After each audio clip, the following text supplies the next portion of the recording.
अभूतपूर्व विकास संभव हुआ अमेठी में।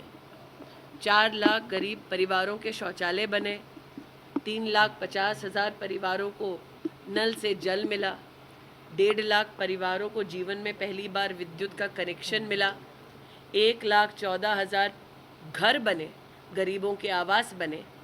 तो अगर 5 साल में, जिसमें 2 साल कोरोना के थे, अगर भारतीय जनता पार्टी के सांसद और सरकार के लिए ये संभव रहा, तो 50 साल से और विशेषतः 15 साल लापता रहने के बाद इतनी पीढ़ियों की हानि गांधी परिवार ने अमेठी लोकसभा क्षेत्र में क्यों की।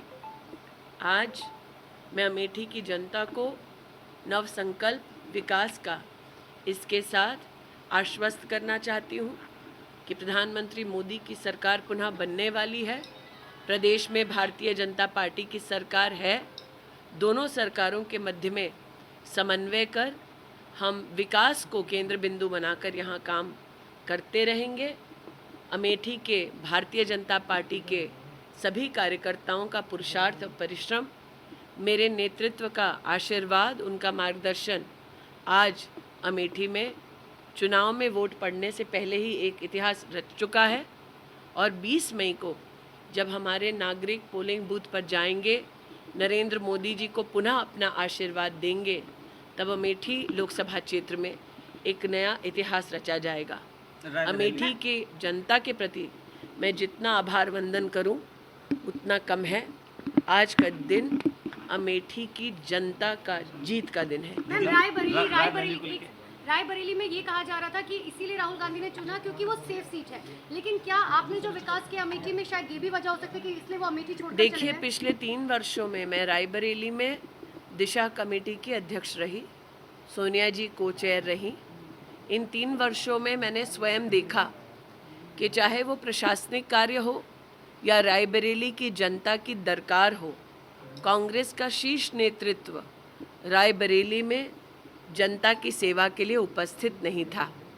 मैं भारतीय जनता पार्टी के रायबरेली के प्रत्याशी को अपनी ओर से शुभकामनाएं प्रेषित करती हूं। आज उन्होंने नामांकन भरा है और जनता भी ये जानती है रायबरेली की कि जिन्हें अमेठी ने अस्वीकार कर दिया, जो अमेठी छोड़कर वायनाड चले गए, वो रायबरेली के पूर्णता कभी नहीं हो पाएंगे।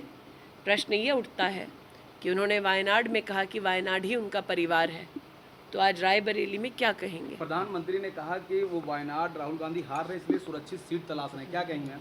प्रधानमंत्री जी की दूरदृष्टिता का परिणाम है कि आज अमेठी लोकसभा क्षेत्र में आप कमल का फूल खिलते देख रहे हैं। प्रधानमंत्री जी ने पहले से ही जनता को आगाह कर दिया था कि जैसे ही वायनाड में वोट पड़ जाएगा, उसके बाद राहुल जी रुख करेंगे एक नई सीट का। प्रधानमंत्री के शब्द साक्षात आपके सामने धरा पर इम्प्लीमेंट होते आप देख पा रहे हैं। इसलिए आज मैं प्रधानमंत्री जी के उस स्वर को पुनः आपके सम्मुख प्रस्तुत करती हूँ, जब उन्होंने कहा कि कांग्रेस का शीर्ष नेतृत्व आज चुनावी रणभूमि से मुंह फेर रहा है, क्योंकि वो भी जानते हैं कि अब राष्ट्र भर में एक ही स्वर गूंज रहा है, फिर एक बार केंद्र में मोदी की सरकार। स्मृति जी, क्योंकि अब प्रियंका